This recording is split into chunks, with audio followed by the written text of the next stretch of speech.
সারেগামাপার এবার কিন্তু জাজেস প্যানেল একেবারে নজর কাড়া, কারণ নবরত্নের সম্ভার এবং তার সঙ্গে সঙ্গে পার্টিসিপেন্টরাও কিন্তু মন মাতানো গানে সকলের মন একেবারে জয় করে নিচ্ছে, সেটা বলাই বাহুল্য। তবে এই মুহূর্তে সারেগামাপার মঞ্চে আমরা পৌঁছে যাওয়ার পর ঠিক কীরকম পরিবেশ, কে কী বলছেন, সবটা রইল আপনাদের জন্য আমাদের চ্যানেলে।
আপনারা ভালো থাকবেন, যখন তখন আপনাদের সঙ্গ ছেড়ে দিয়ে নিয়ম যেভাবে এগিয়ে গিয়ে করে পানি ভালো থাকবেন, সবাই থাকবেন। আসুন আপনাকে বাপিদা একটা এমন একজন মানুষ যার মেলোডি অন্তর ছুঁয়ে যায় আর যার গান শুনলে শরীরে দোলা দেয়, দুটো একসঙ্গে। কিন্তু দেখবি বাপিদার প্রত্যেকটা গান যেমনি মেলোডিয়াস সেমনি ডান্স করতে ইচ্ছে করবে, যেমন ডিস্কো ডান্সার, ডান্স এইসব ছবির যে গান, এত রিদমিক গান কিন্তু মেলোডি, মানে প্রতিটা গানে মেলোডি থাকতো।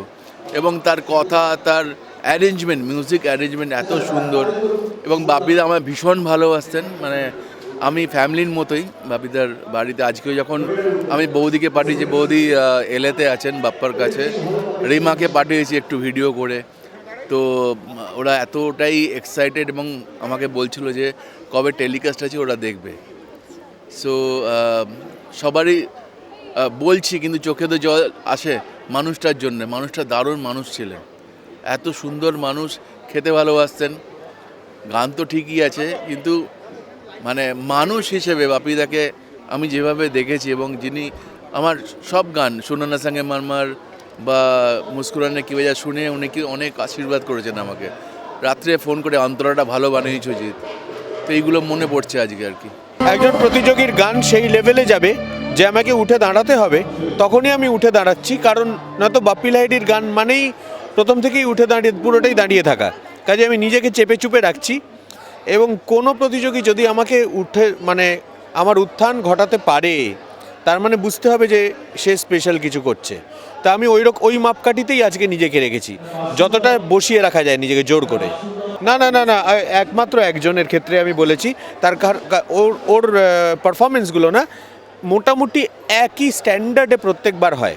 কাজেই ওর যা যা উপমা দেবার সেগুলো আমি দিয়ে ফেলেছি অলরেডি। প্লেব্যাক কোয়ালিটি, তোমার প্রচণ্ড কনসেন্ট্রেটেড সিঙ্গিং বা একেবারে মাপ মেনে সিঙ্গিং, হ্যাঁ, এই ব্যাপারগুলো বা প্রচণ্ড শান্তি, এগুলো সব বলা হয়ে গেছে। নতুন কি বলবো ভাবছি, ওটা কেবলমাত্র একজনের ক্ষেত্রেই প্রযোজ্য, যার নাম গীতশ্রী। আমি অনন্ত সময়ের স্রোতে বিশ্বাস করি, আলাদা করে আগামী প্রজন্ম পুরনো প্রজন্ম এরম কিছু নেই। নতুন প্রজন্মের মধ্যেও আমি অনেক প্রবীণতা দেখতে পাই, আর প্রবীণদের মধ্যেও প্রবীণরা যখন নতুন কোনো কাজ করেন তাদের মধ্যেও নবীন সত্তা বেরিয়ে আসে। কাজে আলাদা করে নতুন প্রজন্ম বলে আমি কাউকে দাগিয়ে দিতে চাই না। আর বিরাট সময় সে ডাইনোসরের যুগ থেকে চলছে ধরা যাক, বা তারও আগে থেকে। এখানে কে নতুন কে পুরনো ওরকমভাবে কেউ নেই। আমরা এসেছি কয়েকদিনের জন্য, থাকবো, নিজেদের কাজ করব, বেরিয়ে যাব। কাজে ওরকমভাবে না, কিন্তু প্রত্যেকে যে প্রত্যেকের কাছ থেকে শিখছি, প্রত্যেকের কাছ থেকে অনুপ্রেরণা পাচ্ছি, এটা খুব ভালো প্রসেস। এটার জন্যই এখানে আসা। প্রত্যেকবার নতুন নতুন দেখতে পাই। এবার যেমন ত্রিপুরা থেকে কিছু দারুণ দারুণ আর্টিস্টরা এসছে, একটা ছেলে অসাধারণ বাঁশি বাজায়। প্রত্যেকবার নতুন কিছু দেখা যায়, নতুন কিছু শেখা যায়। আর একটা জিনিস বলতে চাই, আজ থেকে 10 বছর আগে যারা পার্টিসিপেন্টস ছিল এখন ওরা অনেক রেডি হয়ে আসে, অনেক তৈরি হয়ে আসে। এই জন্য স্ট্যান্ডার্ডটা অনেক বেটার, অনেক বড়। আর কিন্তু তার মানে আমাদের বিচার করারও যে ডিগ্রিটা ওটা অনেক ডিটেলিংয়ে চলে যেতে পারে। কিন্তু একটা জিনিস বলতে পারি যে ক্লিয়ারলি ভারতবর্ষে কোথাও এই লেভেলের একটা মিউজিক্যাল শো এত ভালোবেসে, এত কমিটমেন্ট দিয়ে, আর এত সবাইকে ইনক্লুড করে আমি তো মনে হয় না কোথাও হয়। এই জন্য this is a very special place for me. অনেকজনের সঙ্গে আমার অনেক দিন পরে দেখা, একসাথে আমরা বসি, আড্ডা মারি, খাওয়া দাওয়া করি। বাট অফকোর্স নানা রকমের সবাইকার ভিউ পয়েন্ট হয় মিউজিকের, সেটা একটা শেখার মতন ব্যাপার। এটা সত্যি একটা নতুন একটা ব্যাপার। এবার ওটাই আমার ফিলসফি। আমি তো ঘুরে গান বাজনা ওইভাবে শিখিনি লেখা গুরু বা এরকম কিছু। আমি যা মানে পড়ে গিয়ে ব্যথা খেয়ে যে জিনিসগুলো শিখেছি, আমি চাই যে ওরা সেই রুটটা না নিক, ওদের এই শর্টকাট করে যদি বলতে পারি ওদের একটু কম সময় লাগবে ঠিক জায়গায় পৌঁছানোর জন্য। ওটাই আমার চেষ্টা। এখানে অনেক সঙ্গীত হয়ে গেছে, তো মাঝে মাঝে সঙ্গীত থেকে একটু ব্রেক নেওয়ার দরকার। সেজন্য বেশিরভাগই খাওয়া দাওয়া, ঘোরা বেড়ানো। আমি ঠিক বুঝেছিলাম যে বেশিরভাগই বলে পরের লাইনটা দিই, হ্যাঁ কৌশিকী খাওয়াটাই আসবে, এটা আমি জানতাম। এক্ষুনি খেয়েছি। একটা অসম্ভব ব্যাপার হচ্ছে লাস্ট সিজনে আমি প্রথম ওকে দেখেছি। হ্যাঁ আমিও তাই। মানে দেখা হওয়া, পরিচয় হওয়া সে লাস্ট সিজনই প্রথম হয়েছে। আর এখন এমন একটা হয়ে গেছে, মানে আমরা রীতিমতো একটা দল আর কি। আমরা তার পেছনে লাগি, এসব করি। মোটামুটি আমরা দেখো, আমার মনে হয় নতুন প্রজন্মের যে ছেলেমেয়েরা এখানে প্রথম দিন যেরকম গায় আর তারপর 2 মাস পরে যেরকম গায়, এই জার্নিটা সব থেকে ইন্টারেস্টিং। আমরা জাজ করি ঠিক আছে, কিন্তু প্রথমে তো আমরা শ্রোতা, আমরা তো শুনি। ওদের জার্নিটা উইটনেস করাটা আমার জন্য একটা খুব এনরিচিং একটা এক্সপিরিয়েন্স। কুড়ি থেকে ফুটে ফুল হওয়াটা আমরা একটা সাক্ষী হয়ে থাকছি এই পর্যন্ত। বাকি they will do excellent in their life. খুবই ভালো, সারাদিন গান বাজনার মধ্যে আছে আর ওরা এত ভালো গাইছে, অনেক কিছু শিখছি, জানছি। এখনকার ছেলেমেয়েদের পারফরমেন্স লেভেলটা কোনো জড়তা নেই, ভীষণ ভালো। মনেই হচ্ছে না ওরা কম্পিটিটর, মনে হচ্ছে ওরা পারফর্মার। খুব ভালো লাগছে, ভীষণ ভালো লাগছে। জেতা হারাটা তো ওই দিনের পার্টিকুলার ওই মোমেন্টটাকে কীরকম পারফর্ম করছে তার উপরে, কিন্তু সবাই মোরালেস খুবই ভালো। এবং আমার নিজের ধারণা তারা যদি নিজের লক্ষ্যে স্থির থেকে এগিয়ে যেতে পারে তাহলে খুবই ভালো করবে। নতুনভাবে কারোর সাথে দেখা নয়, সবার সাথেই পুরনো আমার পরিচিত আছে, সুতরাং সবাই পুরনো। আর মহারাজার কৃষ্ণচন্দ্রের সভায় নবরত্ন কবিরা ছিলেন, তো তেমনি আমরা নবরত্ন। তার মধ্যে যে রত্নটিকে আপনারা এখন এই মুহূর্তে দেখছেন, তিনি হচ্ছেন সবচেয়ে দুর্বল রত্ন। বাকি অষ্টম রত্ন হচ্ছে শ্রেষ্ঠ রত্ন, এবং আমি সেই রত্ন যে রত্নের কোনো মানে কারো কোনো উপকার হয় না আর কি। যে রত্ন পড়লে কোনো উপকার হয় না, যে রত্ন গ্রহের নক্ষত্রের সাথে কোনো যোগাযোগ নেই, সেই রত্ন হচ্ছি আমি। এবং আমার বসে বসে কাজ হচ্ছে ভালো ভালো গান শোনা, ভালো ভালো মিউজিক শোনা, ভালো ভালো খাওয়া দাওয়া করা, গল্প গুজব করা, লোকের পেছনে লাগা, একটু ক্রিকেট খেলা শান্তনুদার সাথে। আর ওই মাঝে মধ্যে স্কোরিংয়ের ব্যাপার থাকলে সবাই যেটা বলে সেটাতে হ্যাঁ হ্যাঁ হ্যাঁ হ্যাঁ বলার, এছাড়া কোনো কাজ নেই। বাপি লাহিড়ী করেছেন, এবং এছাড়াও এখানে আমাদের একজন পার্টিসিপেন্ট আছেন সুভদ্রা, তিনি অ্যাকচুয়ালি কীর্তন গান, কিন্তু অন্য গানের সাথে, বিশেষত বাপি লাহিড়ীর গান বা যে কোনো ডিস্কো গানের সাথে অদ্ভুত নাচেন। সেটা কীর্তন নয়, কীর্তনের নাচ নয়, কিন্তু মানে উনি যে কী করে কীর্তন গান সে নিয়ে আমি একটা রিসার্চ করবো বলে ঠিক করেছি। তো উনিও মানে নাচেন, আমিও ওনার সাথে নাচি। সুতরাং আমরা আমি নাচিও। ইনফ্যাক্ট ঘটনা হচ্ছে এটা যে আমি শুধুমাত্র বসে থাকি, এরা ভাবলে ভুল করবেন যে আমি এখানে বসে বসে খাচ্ছি আর গান শুনছি আর খেলছি, তা তো নয়। আমি নাচও করি। আগামী প্রজন্মের জন্য এটুকুই বলবো যে this is a benchmark platform, Zee Saregamapa. আর এখানে এসে চ্যাম্পিয়ন হওয়া, কিংবা ফার্স্ট সেকেন্ড থার্ড কিংবা ফোর্থ ফিফথ সিক্স যে কোনো একটা পজিশনে থাকা, সেখান থেকে বেরিয়ে যাওয়া, তারপরে মাথা ঠিক রাখা হচ্ছে আসল। হ্যাঁ, ওখানে গিয়েই প্রচুর টাকার অফার থাকে চারিদিকে, প্রচুর শো করে গলাটা না নষ্ট হয়ে যায়। আর নতুন গান তৈরি করতে হবে। হ্যাঁ, আমাদের বাংলা, আমি শুধু বাঙালি বলে একটু বাংলা গানের কথাই বলবো। তুমি বম্বে থেকেও কাজ করতে পারো, করতেই পারো, সেটা প্লেব্যাক সিঙ্গিং করতে পারো, বাংলা ছবিতেও প্লেব্যাক করতে পারো। তার সাথে যারা নিজেরা গান তৈরি করতে পারো তারা বাংলা আধুনিক গানের জন্য তৈরি করো, টাকা রোজগার করো, গানও তৈরি করো।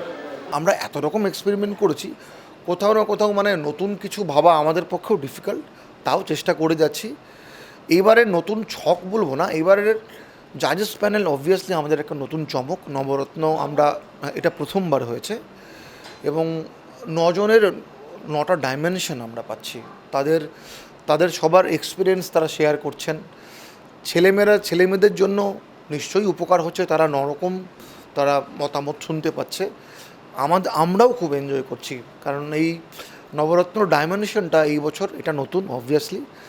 আর আমি নতুনের সন্ধানে আছি, চেষ্টা চালিয়ে যাচ্ছি, কোথাও না কোথাও নতুন হয়তো হচ্ছেও বা, এবং সেটা সারেগামাপার প্ল্যাটফর্ম মানে নতুন কিছু হবে, এটা একদম অবধারিত। জাজেস প্যানেলটা একেবারে নজর কাড়া, কারণ নবরত্ন দিয়ে পুরো ঠাসা রয়েছে, ঠিক যেরকম যোজদির এখন নানান রত্ন দিয়ে ঠাসা রয়েছে, সেটা বোধহয় বেশ নজর কাড়া। এবং তোমরা বোধহয় সব জাজেসরা একসাথে, আচ্ছা সেখানেও বোধহয় তোমাদের আলাদা আলাদা মানে মতভেদ হয় কি কখনো তোমাদের? না, খুব একটা হয় না। তবে দেখো, এবারে একটা কোনো গান কারোর একটু বেশি ভালো লাগলো, কারোর একটু কম ভালো লাগলো, সেটা হতেই পারে, কিন্তু একদম মানে মারপিট হচ্ছে যে কেন তুমি ওকে ভালো বললে, ও তো একেবারেই ভালো নয়, এরকম হয় না। মোটামুটি আমরা এক পিচেই আছি। তবে যেইগুলো ধরো খামতি হলো বা যেইটা ভালোও হলো, সেই পয়েন্টটাও কিন্তু প্রত্যেকেই মেনশন করে, যেটা আমার মনে হয় এই নবরত্ন প্যানেলটা, জাজেস প্যানেলের একটা বড় দিক। এবং 9 জন 9 ধরনের মানুষ, 9 ধরনের শিল্পী, music director, what ever it is, যেখানে সবাই কমার্শিয়ালি কাজ করছে। তো আমার মনে হয় এটা প্রতিযোগীদের কাছে, নতুনদের কাছে একটা বড় পাওয়া, যে আমাদের এক্সপিরিয়েন্সটা আমরা তাদের সঙ্গে শেয়ার করছি। তারা যদি তার থেকে কিছু নিয়েও উপকৃত হয়, তাহলে আমাদের মনে হবে যে আমাদের কাজটা সার্থক হলো।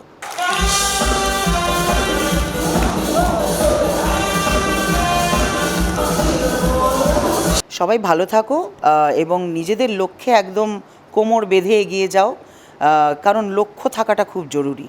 হ্যাঁ, আর মাথা যেন না ঘোরে। আমি সবসময় এই কথাটাই বলি, মাটিতে পা রেখে গড গড করে নিজের লক্ষ্যে এগিয়ে যাও।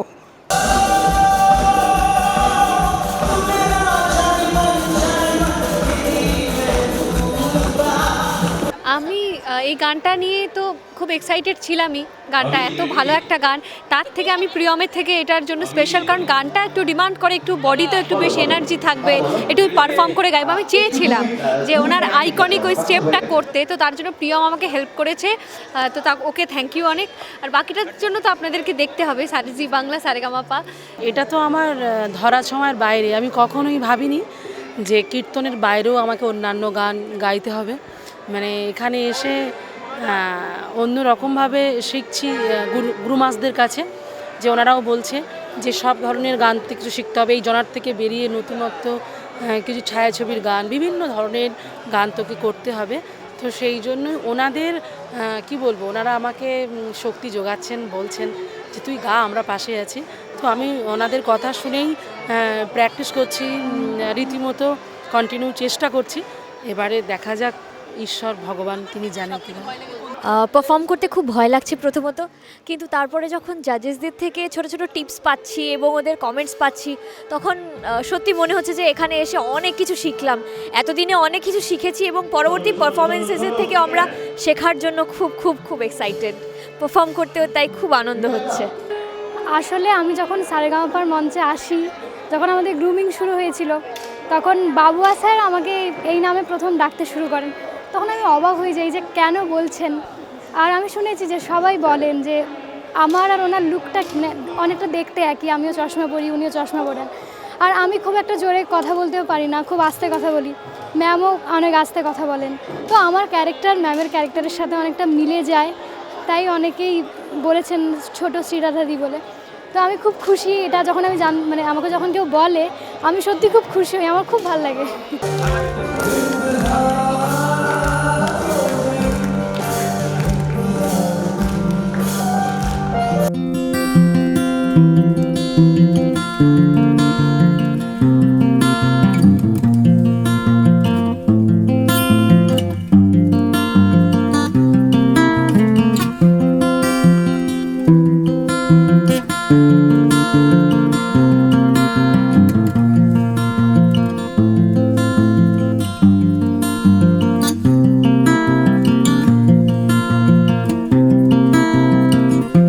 এদিকে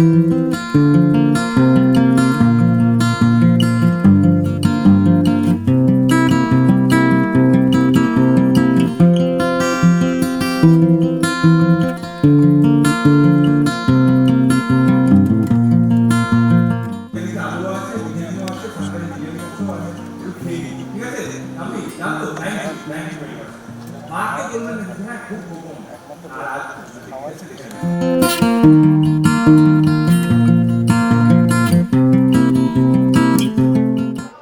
ঠিক আমার ব্যাকগ্রাউন্ডে একটা হয়তো আপনারা চিত্র দেখতে পাচ্ছেন যেখানে একজন পার্টিসিপেন্টকে গ্রুমার এবং জাজ সকলে মিলে গান বোঝাচ্ছে। এটাই হয়তো সারেগামাপার মঞ্চ, এবং সেই সারেগামাপার মঞ্চ যার হাত ধরে এত সুন্দর হয়ে ওঠে এবং প্রত্যেকবার কিন্তু অভিনবভাবে সেজে ওঠে, সেটা অবশ্যই আমার পাশে রয়েছেন তিনি ক্যাপ্টেন অফ দ্য শিপ, তিনি অভিজিৎ দা। তিনি আমাদের ভীষণ পরিচিত একজন মানুষ এবং খুব কাছের একজন মানুষ। তো অভিজিৎ দা, এই যে এত শান্তভাবে, মাথা এত শান্ত রেখে এরকম একটা বেশ জাঁকজমকপূর্ণ অনুষ্ঠান সেটা অ্যারেঞ্জ করে, সেটা একটু ভাবনাটা শুনি। না মানে এটা শুধু আমার একার তো কোনো কৃতিত্ব নয়, এখানে একটা বড় টিম কাজ করছে এবং সকলেই এই অনুষ্ঠানটাকে এত ভালোবাসে, সারেগামাপাকে এত ভালোবাসে যে আমার কিছু বলতে হয় না। আমি নিজেও আসি, এনজয় করি, গান এনজয় করি, এবং আমাদের পুরো যে গোটা সারেগামাপা পরিবার আছে যারা এই বিশাল কর্মকাণ্ডকে এত দারুণ এবং নিখুঁতভাবে তারা প্রতি মুহূর্তে উপস্থাপনা করছে, মঞ্চে তুলে ধরছে, সেটা আর্ট ডিপার্টমেন্ট হোক কি আমাদের ডিরেক্টর ডিপার্টমেন্ট হোক, সবাই মিলে সকল কলাকুশলী, কস্টিউম, মেকআপ, হেয়ার, সব সময় দেখো সুন্দর করে স্টেজ সাজানো হচ্ছে। এখন সুভদ্রা পারফর্ম করবে, মঞ্চে দেখো কত প্রদীপ জ্বলবে, আর চারিদিকে এত কিছু হবে। তো সেই মানে সবাই মিলে দেখো এই একটা অনুষ্ঠানকে, একটা প্রোগ্রামকে, একটা পারফরমেন্সকে ভালো করতে যা যা করা দরকার সবাই মিলে করে। আমি পার্ট, এবং আমিও এনজয় করি যে সবাই মিলে সবার সাথে এই যজ্ঞে সামিল হতে পেরে। এবং ঠিক যেরকমভাবে এক একটা গানের তো এক এক রকম পরিবেশ হয়, সেই পরিবেশটাই কিন্তু আমরা দেখি এরমভাবে মঞ্চ সেজে ওঠে। তবে যেটা এক্ষুনি বলছিলাম আর কি, ব্যাকগ্রাউন্ডের এই ছবিটা মানে প্রতিযোগিতার মঞ্চকে প্রতিযোগিতার মঞ্চ হিসেবে না তৈরি করে সেটা একটা ভীষণ সুন্দর অন্যরকমভাবে প্রেজেন্ট করে, সেটাও একটা কিন্তু অভিনব ভাবনা। একদমই, কারণ এটা তো একটা পরিবারের মতন। পার্টিসিপেন্ট মানে সে পার্টিসিপেন্ট, জাজ মানে সে জাজ, আলাদা তো নয়। সব জাজেসরাই মনে করেন যে প্রত্যেকটা পার্টিসিপেন্ট যাতে ভালো করে গান গায়, তাদের প্রত্যেকটা পারফরমেন্স যাতে ঠিক হয়, নিখুঁত হয়। তারা যখন রিহার্সাল করে পারফরমেন্সের আগে, যদি কখনো মনে হয় যে এইটা বলে দিলে আরও ভালো পারফরমেন্স করতে পারবে, তাদের পারফরমেন্স আরও ভালো হবে, সেটা জাজেসরা বলে, সো দ্যাট পার্টিসিপেন্টরা ভালো পারফর্ম করতে পারে অন স্টেজ। আর একটা বড় কথা হচ্ছে যে এত সাধারণ মানুষ, লাইভ অডিয়েন্স থাকে এখানে, প্রায় 150-200 জন লাইভ অডিয়েন্স থাকে, এবং এই গোটা টিম সবার সামনে পার্টিসিপেন্ট যখন পারফর্ম করে তাদের একটা ভয় থাকে, সেই ভয়টা যারা তারা কাটিয়ে উঠতে পারে, সেজন্য গ্রুমাররা যারা আছেন এবং আমাদের জাজেসরা আছেন সবসময় তাদেরকে ইন্সপায়ার করে, মোটিভেট করে যাতে তারা ভালো করে পারফর্ম করতে পারে। আরেকটা জিনিস বেশ বলাই যায়, তাহলে কি তোমাকে মহারাজা ট্যাগটা দেওয়াই যায়? কারণ মহারাজা কৃষ্ণচন্দ্রেরই কিন্তু এরকমভাবে দেখতে পাওয়া যেত, নবরত্ন আর কি দেখতে পেয়েছি আমরা। এবার সত্যি জল জল করছে একেবারে জাজেস প্যানেল আমরা দেখতে পাচ্ছি। হ্যাঁ, এবার জাজেস প্যানেল নিয়ে খুবই খুশি আমরা, এবং প্রথমবারই নবরত্ন জাজেস প্যানেল, নবরত্ন সভা, এবং প্রত্যেকেই দারুণ এনজয় করছে, এবং মানে প্রত্যেকের সাথে এক একজনের দারুণ সম্পর্ক, এবং সবাই মিলে হই হই করছে। মানে কোনো পার্টিসিপেন্ট যখন দারুণ কোনো গান গাইছে, একসাথে সবাই মিলে হই হই নাচানাচি গাইছে, মানে আমরাও খুব এনজয় করছি এটা। এবং সবথেকে বড় কথা হচ্ছে যে জিৎ গাঙ্গুলি, রূপম ইসলাম, শ্রীরাধা দি, শুভম মিত্রা, মানে কাকে ছেড়ে কাকে হলো, কৌশিকী চক্রবর্তী, শান্তনুদা, অন্তরা, এবং কখনো যদি কেউ না থাকে তখন বাংলার অন্যান্য শিল্পীরাও আসেন। কিছুদিন আগে কুমার শানু এসেছিলেন, রাঘব চট্টোপাধ্যায় এসেছিলেন, এবং আরও যারা আছেন তারা আসবেন, এবং অনেক বড় বড় মিউজিশিয়ানরাও আসে। তো একটা হই হই তো সবসময় চলতেই থাকে। হই হইটা কি শুধুমাত্র সারেগামাপার মঞ্চে? একেবারেই না। ঠিক যেরকম ডান্স বাংলা ডান্সের শেষ দিনটায় আর কি আমরা দেখতে পেয়েছিলাম সারেগামাপার একটা ছোঁয়া রয়েছে, আজকেও তো 50% ডান্স বাংলা ডান্স হলো, 50% সারেগামাপা হলো। বাপ্পি লাহিড়ির এই স্পেশাল এপিসোড কিন্তু সত্যিই দেখলাম সকলকে নাচিয়ে ছেড়েছে। একদমই, মানে বাপ্পি লাহিড়ি, শ্রদ্ধেয় বাপ্পি লাহিড়ি আমাদের এই সারেগামাপার মঞ্চে বহুবার এসেছেন, খুবই ভালোবাসতেন, স্নেহ করতেন, আশীর্বাদ করেছেন আমাদের সব সময়, সব পার্টিসিপেন্টসের। আর ওনার গান মানে সবই জনপ্রিয়, শুধু আমরা মানে মঞ্চে গান, ওনার মিউজিকই যখন বাজে তখনই মানুষের মধ্যে একটা মানে উত্তেজনা কাজ করে, যে একটা রিদম কাজ করে, সেই রিদমের জন্য সবাই নেচে ওঠে। এটা বাপ্পি লাহিড়ির ম্যাজিক। এই ম্যাজিকটা মানে আমরা বাপিলারি খুব মিস করি, মানে ওনাকে এত মিস করি, উনি এত আর মানুষটা খুব মোটিভেট করতেন, সবসময় মোটিভেট করতেন। ওনার পরিবারের অনেকের সাথে এখনও যোগাযোগ রয়েছে এবং আমাদের মঞ্চ আজকে বাপি লাহিড়ীকে শ্রদ্ধা জানাচ্ছে পার্টিসিপেন্টসরা তাদের গানের মাধ্যমে। এবার একটা প্রশ্ন না করলেই নয়, যেটা শোনার পর আর কি প্রজাপতি আর কি পেটের মধ্যে গুড়গুড় করে আমাদের, সেই প্রশ্নটা মানে যেখানে তোমারও ম্যাজিক রয়েছে আর কি, একটুখানি বলো আমাদের, কারণ আমরা জানি ইতিমধ্যেই র্যাপ আপ হয়ে গিয়েছে শুটিং এবং প্রজাপতি 2 এবার দর্শকদের কাছে শীতের সময় উড়ে উড়ে আসছে, কি বলবে?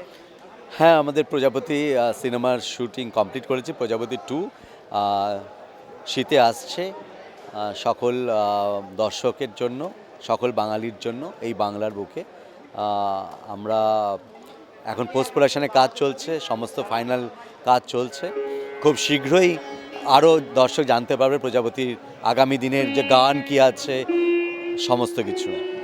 সো মাচ অভিজিৎ দা, এবং বরাবরই সারেগামাপা ভীষণ পছন্দের একটি শো দর্শকদের কাছে, কারণ বাঙালি গান ভালোবাসে আর সেইটা তুমি তুলে নিয়ে এসেছো, কি বলবে তাদের জন্য? সকল দর্শককে বলবো আপনারা আশীর্বাদ করবেন, ভালো থাকবেন এবং আমাদের অনুষ্ঠান দেখবেন।